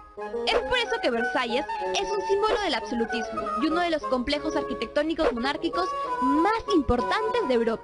Tanta es su importancia que la UNESCO lo declaró Patrimonio de la Humanidad en 1979. Por todo lo que hemos visto sobre el gobierno absoluto de Luis XIV, es que este sistema se expandió a otros países de Europa como Prusia, España, Portugal, entre otros. La vida de la corte en Versalles giraba en torno a la persona del rey, quien tenía todo a sus pies. Actualmente, en este palacio se reciben a jefes de Estado de otros países. Además, cuenta con varias secciones abiertas para que todos conozcan la historia de Francia. Imagina qué alucinante debe ser estar en un lugar así, donde en algún momento pasaron reyes y gente de la alta sociedad. Ya hablamos del absolutismo político, así que veamos cuánto has aprendido. El absolutismo político es el sistema en el que todo el poder de un país se centra en una persona, el rey. Luis XIV, también conocido como el Rey Sol, fue el máximo representante del absolutismo, además de ser el que sentó las bases de este sistema. Recuerda también que este sistema estuvo fundamentado principalmente por dos teorías, la de Thomas Hobbes y la de Jacques Bousset. Ambas teorías concluían lo siguiente: absolutismo igual a poder total de la monarquía. Además, vimos que el Palacio de Versalles es un símbolo del sistema absolutista, ya que este lugar fue construido para que el rey pueda tener bajo su dominio a los cortesanos. Por último, no olvides que el modelo de absolutismo político en Francia se expandió a otros países de Europa como Prusia, España, Portugal, entre otros. Ahora que entiendes en qué consistía el absolutismo, ¿qué te parece esta forma de gobierno? Si tú fueses parte del pueblo, ¿estarías de acuerdo con que el rey estuviese a cargo de todo? ¿Crees que la población tenía una actitud positiva ante un rey absoluto? Es cierto que hubo reyes muy buenos como Luis XIV, pero nunca es positivo que el poder se emplee como en el absolutismo. Precisamente, el hecho de que el poder se haya centrado en una sola persona le trajo problemas a Europa en los años posteriores. Ya estamos de vuelta. ¿Qué opinan del video que acabamos de ver? Ahora ya sabemos qué caracterizó al antiguo régimen, tanto en lo económico como en lo social y político. Y seguramente ustedes ahora se están preguntando, pero Jonathan, ¿qué tiene que ver este régimen absolutista con nuestro país? Chicas y chicos, para reflexionar sobre esta pregunta, tienes que cuestionarte sobre las ventajas y desventajas que trae cada sistema político. Y ahora ustedes deberán hacer ese análisis. El reto de hoy será presentar un organizador visual con los principales aspectos que respondan a la pregunta: ¿qué significó el antiguo régimen para la Europa del siglo XVI al XVIII? En tu organizador visual deberás incluir una reflexión sobre qué tan eficaz ha sido el sistema republicano para resolver los asuntos públicos de nuestro país. Recuerden que pueden compartir todo lo aprendido con sus primas, amigos, vecinas o familiares, y que es importante que siempre registren sus trabajos y que los guarden en sus portafolios. Así tendrán archivadas todas las evidencias de sus aprendizajes. Bueno, chicas y chicos, esto ha sido todo por hoy en Aprendo en Casa. Hola a todos y todas, hoy les traigo un nuevo episodio de Aprendo en Casa, especialmente preparado para mis amigas y amigos de cuarto de secundaria. En los siguientes minutos reflexionaremos sobre la historia de nuestro país, sobre algunas dificultades y luchas que hemos atravesado. Por ejemplo, hace más de un siglo, en 1903, luchamos contra la peste negra. Además, hemos enfrentado distintos conflictos con nuestros países vecinos como Ecuador y Chile, iniciados en el siglo XIX. Estos afectaron la vida y salud de nuestros compatriotas. Se prolongaron durante muchos años. Por ejemplo, la guerra con el Ecuador se prolongó desde 1828 hasta 1998, con momentos de mayor o menor intensidad. ¿Se imaginan tantos años de conflicto?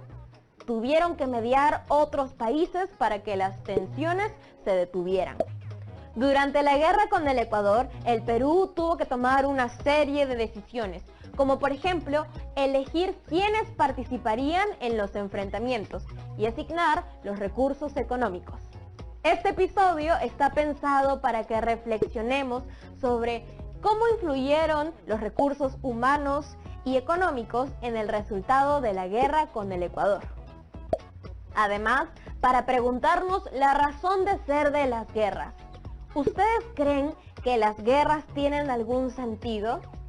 ¿Qué sentido tuvieron las guerras que sostuvimos siglos atrás? Eran, claro, otros tiempos. Y en el video que veremos hoy, retrocederemos los años para poder comprender lo que ocurría en el país a partir de analizar el caso de la guerra con el Ecuador. No se olviden de tomar apuntes, porque este video de los amigos y amigas de Sucedió en el Perú viene con mucha información. ¿Listos? Vamos a verlo.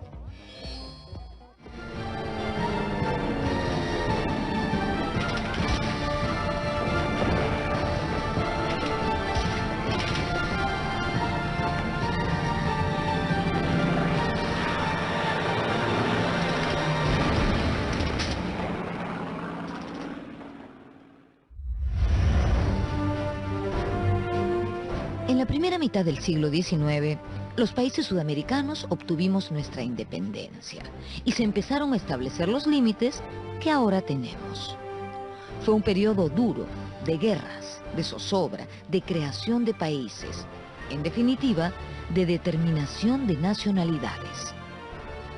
Esto generó conflictos entre la mayoría de vecinos por el derecho que cada cual defendía de tener mayor territorio por tener mejores títulos. Por ejemplo, en 1830, el Ecuador se separó de la Gran Colombia para formar un nuevo país. Su objetivo, heredado del establecido por la Gran Colombia, fue extender su soberanía sobre los antiguos territorios del Virreinato del Perú. Guayaquil, Tumbes, que era parte de Piura, Jaén, que siendo parte del Virreinato de Santa Fe, había decidido incorporarse al Perú, y la Comandancia General de Maynas, según la cédula real de 1802, reintegrada al Virreinato del Perú. Por su parte, el Perú había aceptado la integración de Guayaquil a la Gran Colombia desde que San Martín fue a esa ciudad a entrevistarse con Bolívar. En el caso de Jaén, el Perú esgrimía a su favor el principio de la libre determinación de los pueblos y reivindicaba las otras áreas bajo el principio del uti possidetis, es decir, el derecho sobre las posesiones que en tiempos coloniales pertenecieron al virreinato peruano. El Perú basó durante el siglo XIX y comienzo del siglo siguiente sus derechos amazónicos en un título que fue la Real Cédula de 1802. Es una cédula por la cual la corona española devolvió al virreinato del Perú la zona de Maynas y también de Quijos. Es decir, el lugar donde nace el río Amazonas, toda esa inmensa porción de la selva donde nace el río Amazonas, el Marañón Amazonas. El problema de fondo era la ambición ecuatoriana de tener salida del río Amazonas. El territorio amazónico es un territorio que el virreinato, el régimen colonial, no ocupó, de manera que quedó para la época republicana el reparto de la Amazonía. Como no había fronteras claramente delimitadas por el mismo hecho de que fue un territorio desconocido, yo te diría que se ha repartido a cañonazos. A lo largo del siglo XIX hubo varios conflictos entre el Perú y Ecuador. Inclusive en 1860 se produjo una guerra en la que el Perú salió victorioso. A pesar de ello, la frontera no quedó delimitada de manera definitiva. Luego de 1880, la derrota peruana en la guerra con Chile fue aprovechada por el Ecuador para avanzar sobre el territorio amazónico que el Perú aspiraba a consolidar sobre la base de sus títulos virreinales. Luego de varios acuerdos con el Ecuador para someter la controversia jurídica a un arbitraje, en 1910 estuvo a punto de estallar una guerra ante la inminencia del fallo del rey de España. Ecuador anunció que si el fallo les era desfavorable, no lo acatarían. De esta manera, la frontera entre ambos países era un tema a resolver. En 1904, el Ecuador había firmado un tratado de límites con Brasil, respetando la línea geodésica Apaporis-Tabatinga, fijada entre el Perú y Brasil en 1851. En 1916, Ecuador y Colombia suscribieron un tratado de límites que incluía la región amazónica que el Perú reivindicaba.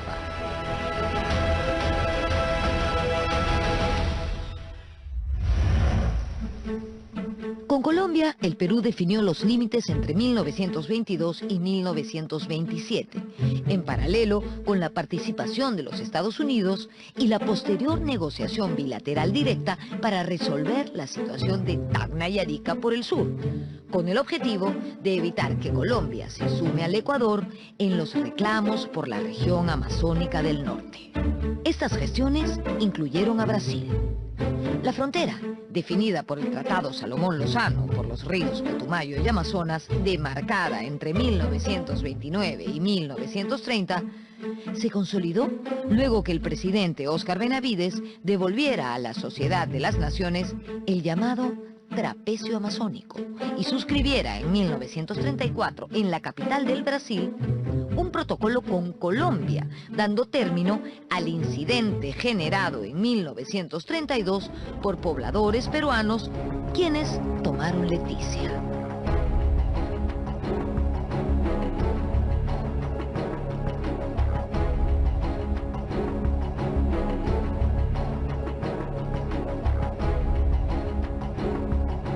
Cuando el Perú le cede a Colombia el trapecio de Leticia, tiene que ver con que habría existido una presión de los Estados Unidos, o en todo caso un deseo del Perú de quedar bien con los Estados Unidos.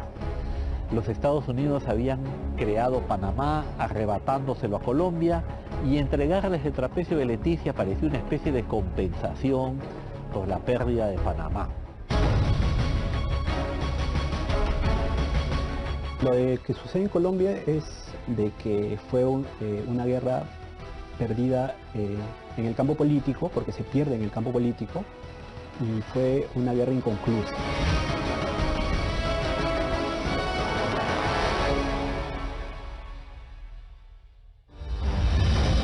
El régimen del general Benavides, que se mantuvo de 1933 a 1939, fue muy importante en el potenciamiento de nuestras Fuerzas Armadas.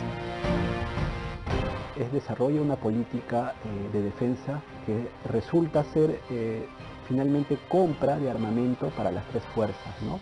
Y se compra artillería, se compra aviación, se compra pues los tanques, ¿no? Se compran nuevos fusiles, que es muy útil para la infantería, donde la infantería en esa época, recordemos, todavía ocupaba un lugar predominante en lo que era el desarrollo de las guerras, y esto pues termina siendo muy útil el 41, ¿no? Y no solamente se trataba de comprar armamento, sino desarrollar ejercicios en el campo.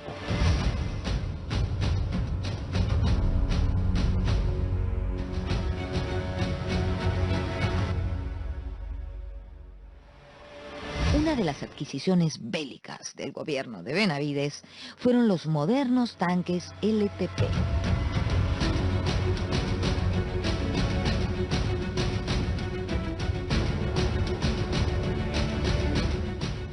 Una de las novedades del conflicto de 1941 fue el uso de vehículos blindados, los tanques. Pocos años antes del conflicto, en 1938, el Perú le compró a la entonces Checoslovaquia 24 tanques, los famosos LTP. Por esos años previos a la Segunda Guerra Mundial, Checoslovaquia estaba a la vanguardia en la construcción de este tipo de vehículos. Los LTP se adaptaron rápidamente a la difícil geografía de la zona de conflicto y fueron decisivos en el avance de la infantería.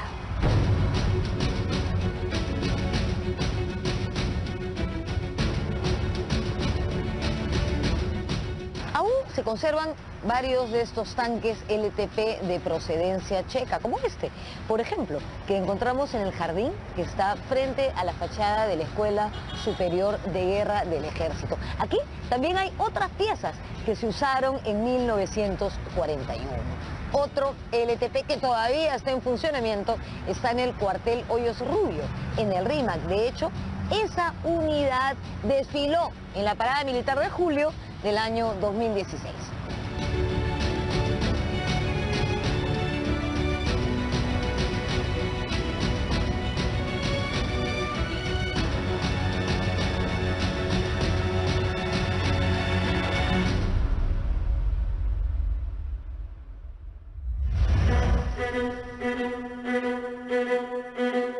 El 39 finalmente acaba el gobierno de Benavides y el que toma la posta es el ingeniero Manuel Prado, ¿no? Que también era un hombre estadista con una visión geopolítica muy importante, ¿no? y que tenía, apreciaba mucho el tema también de las Fuerzas Armadas, el apoyo a las Fuerzas Armadas, ¿no? Tanto en sus dos gobiernos.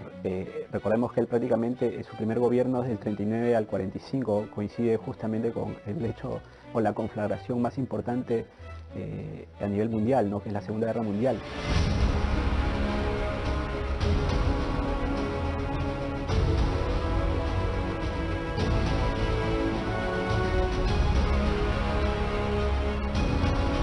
Manuel Prado Ugarteche era hijo del controvertido Mariano Ignacio Prado, presidente del Perú durante la guerra con Chile. Él tenía, digamos, una especie de compromiso para pues no cometer ningún error en esto, ¿no?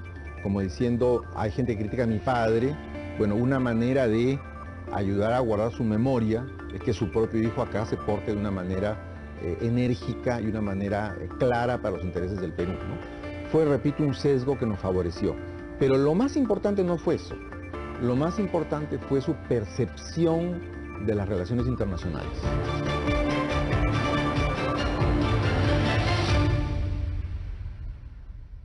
Para entonces, la frontera con Ecuador permanecía indefinida. En 1924 se había firmado un protocolo que establecía que en caso de discrepancias, Perú y Ecuador acudirían al arbitraje del presidente de los Estados Unidos.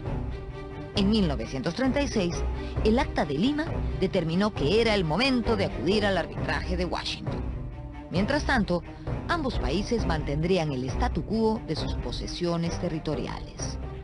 En ese año, la Cancillería envió a sus pares del continente una circular en que se hacía constatar el tope máximo de la presencia ecuatoriana en la Amazonía. Esta es la referencia geográfica y diplomática para entender el conflicto de 1941 y el Protocolo de Río de Janeiro de 1942.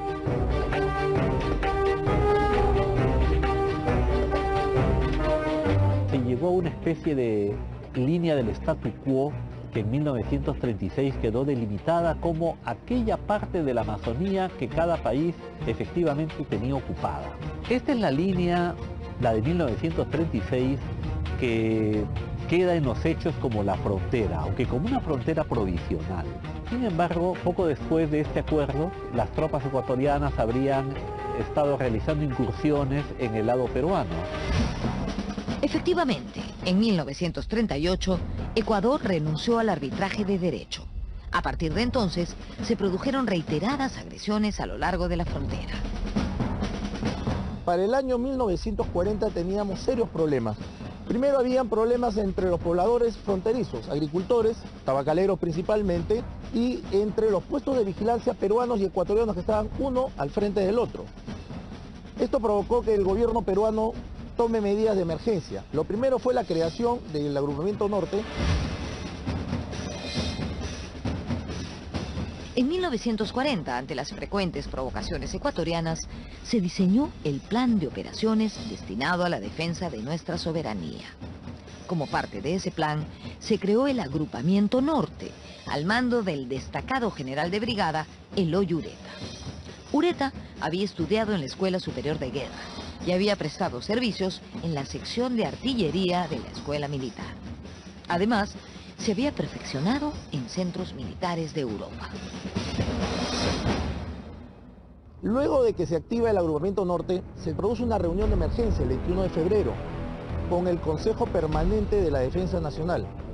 Ahí se discutió la propuesta del Estado Mayor General del Ejército, que establecía que debíamos recuperar la frontera de facto de 1936, como un requisito para establecer las condiciones óptimas para una negociación definitiva de límites con el Ecuador.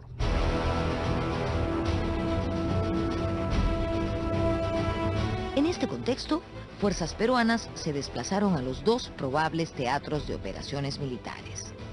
A la costa se destinó al agrupamiento norte y al frente nororiente, ubicado en el departamento de Loreto, se envió a la Quinta División, al mando del general Antonio Silva Santisteban.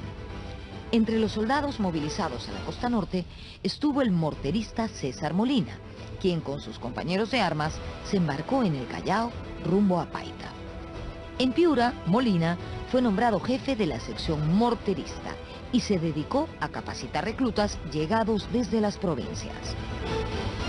Yo había aprendido el manejo del mortero 81 y 60, había llegado a manejar en tal forma que estaba capacitado. Al día siguiente, todos los compañeros llevamos al vagón el Monserrate para llevar de frente al Callao, a embarcarnos en vapor Rímac.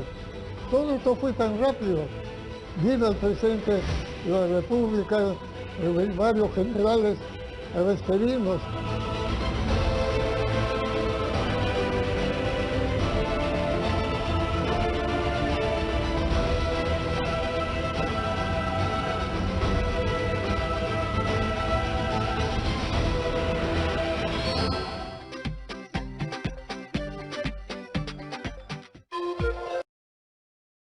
Peruano de la frontera. Harbor en diciembre. Todos, martes 10:30 de la... A continuación, Mundo Animal.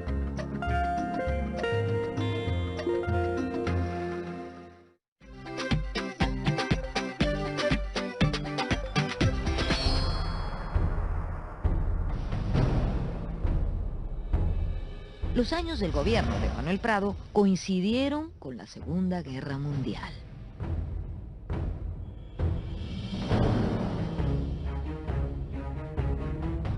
El Perú decidió apoyar a los aliados, sobre todo después del ataque japonés a la base de Pearl Harbor en diciembre de 1941.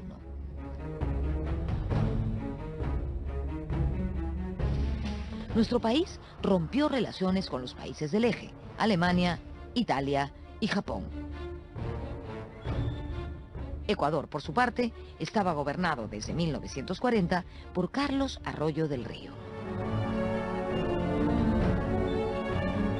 Era un momento de cierta inestabilidad política en Ecuador y cuando eso ocurría, muchos políticos ecuatorianos, no todos, empleaban el argumento peruano de la frontera como una manera de cohesionar a la opinión pública, ¿no? Cuando había algún problema interno. Eso no solo ocurrió en Ecuador, ha ocurrido también en el Perú y ha ocurrido en otros países, ¿no? Solo que en este caso hubo una exageración. Parece ser que las Fuerzas Armadas ecuatorianas como que se deslindaron un poco de la autoridad del presidente Arroyo del Río, ¿no? Tenían una cierta autonomía y esa autonomía fue expresada en el aumento de choques fronterizos en las diferentes guarniciones de la frontera.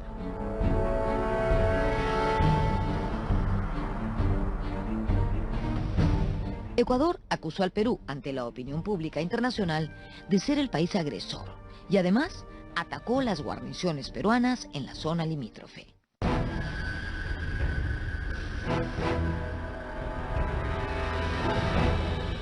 En el contexto del estallido de la Segunda Guerra Mundial, Estados Unidos, distraído por lo que pasaba en Europa, menudean más los ataques entre peruanos y ecuatorianos sin que haya una especie de árbitro con energía, como podría haber sido Estados Unidos, que ponga coto a estos desmanes, digámoslo así.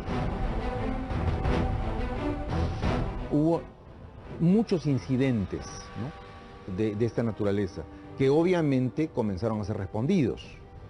Cuando se hicieron muy grandes y muy graves, el presidente Prado dio la orden de hacer pues una represalia, ¿no? En derecho internacional es claramente represalia, no es un ataque como el que hizo Alemania a Polonia en septiembre del año 39, un ataque de invasión simplemente.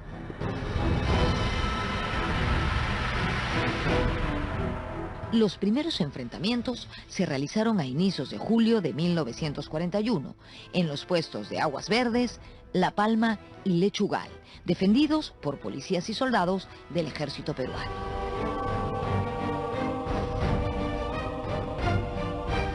Al día siguiente 6 amanece en completa tranquilidad, sin embargo al mediodía se produce un ataque generalizado a lo largo de toda la línea del Zarumilla, que incluso se tiene que recurrir al apoyo aéreo. La 41ª Escuadrilla, que había estado en Talara, se tiene que adelantar a Tumbes, y ese día bombardea las posiciones ecuatorianas de Huaquillas, de Chacras y de Balsalito.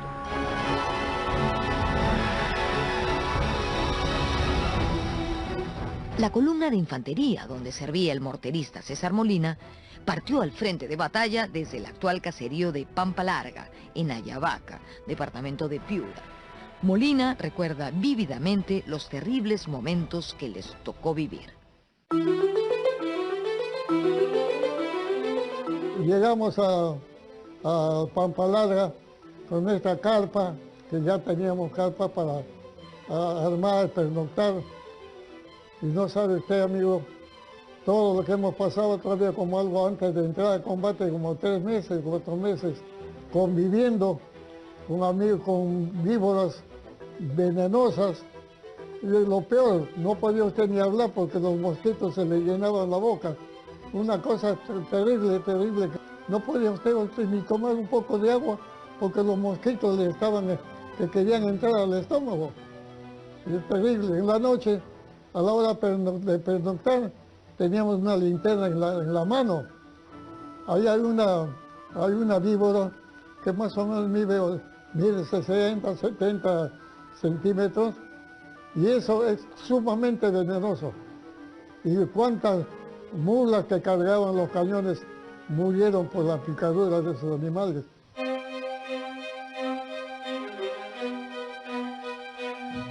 El Teatro de Operaciones es un lugar muy complicado, altas temperaturas, caminos pues intransitables, ¿no? Por las lluvias, por efecto de las lluvias se aniegan, ¿no? Se vuelven lodazales, la vegetación impide pues el desplazamiento de la infantería.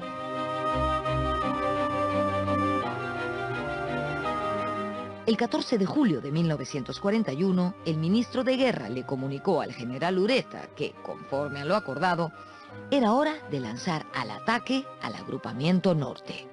Así fue como el conflicto se convirtió en un conflicto armado abierto, tomando parte activa en él las 3 Fuerzas Armadas, Aviación, Marina y Ejército, además de las fuerzas policiales. El objetivo era controlar la zona de donde provenían las incursiones al Perú. El agrupamiento norte tenía pues componente terrestre, ¿no? Que eran la 1ª División Ligera, la 8ª División Ligera, y tenía también un componente naval, ¿no? Que tenía dos fragatas, ¿no? La Villar y la Guise, y submarinos, lanchas torpederas, y también un componente aéreo, ¿no? Estas tropas estaban con lo más moderno de la tecnología de esa época, del año 41. El encuentro militar decisivo se libró en Zarumilla, el 23 de julio de 1941. Las fuerzas peruanas eran mayoritarias y estaban mejor equipadas que las ecuatorianas. Se trató de una suerte de operación relámpago. El general Ureta fue el artífice de esa ofensiva, que incluía el uso de blindados y de unidades aéreas y navales. La 1ª División Ligera, que actuaba en Tumbes, se dividió en 4 destacamentos. Porque el frente era extenso, era extremadamente extenso, y la zona era de una vegetación densa y de comunicaciones muy pobres, por lo que se tuvo que armar 4 destacamentos que iban a actuar en forma independiente. Es por eso que decimos que la batalla de Zarumilla es el conjunto de acciones aisladas pero dirigidas, centralizadas, que permitieron la recuperación de nuestra frontera. Cuando las tropas peruanas atacan, gran parte de la tropa era del sur, eran indígenas, ¿no? Muy cetrinos, y atacaban con casco de corcho japonés. Entonces en el Ecuador se pensó que había tropas japonesas atacando el Ecuador, ¿no? Y eso apareció en los periódicos, ¿no? Obviamente se desmintió y la propia embajada japonesa lo desmintió, ¿no? Bienvenidos y bienvenidas de vuelta a Aprendo en Casa. El video que acabamos de ver estaba cargado de muchas ideas sobre el conflicto entre el Perú y Ecuador. Hemos aprendido un poco más acerca de cómo se originó y también vimos que territorios como Tumbes, Jaén y Maynas optaron por el principio de libre determinación de los pueblos y uti possidetis. Otro aspecto llamativo fue la cantidad de recursos tecnológicos y humanos que se movilizaron mediante las políticas de gobierno como el de Benavides y el de Prado Ugarteche. Encima, todo este conflicto se daba en el contexto del desarrollo de la Segunda Guerra Mundial. Qué épocas tan difíciles, ¿no? Y yo me pregunto, luego de tantas dificultades, ¿cómo hemos logrado salir adelante? Para explicar mejor eso, hay que considerar diversos factores. Y así nos daremos cuenta de que aún hay mucho trabajo pendiente para que todos y todas podamos estar mejor. Tal vez uno de los trabajos más importantes que podemos hacer para pensar en cambios positivos sea entender mejor nuestra historia, porque en ella encontramos información sobre nuestros errores y buenas decisiones del pasado. Por eso les traigo el reto del día de hoy. ¿Qué tal si en un organizador visual seguimos reflexionando sobre la guerra con el Ecuador y los aprendizajes que nos dejó para lograr una convivencia mejor? Tratemos de pensar en dos preguntas específicas. Primera pregunta, ¿cómo influyeron los recursos humanos y económicos que el Perú movilizó en el resultado de la guerra con el Ecuador? Segunda pregunta, ¿qué creen ustedes que hacen actualmente la ciudadanía y el Estado para consolidar una convivencia saludable entre peruanos y peruanas? No se olviden de guardar su organizador visual en su portafolio de evidencias y de compartir sus reflexiones con su familia. Nos vemos en un siguiente episodio de Aprendo en Casa.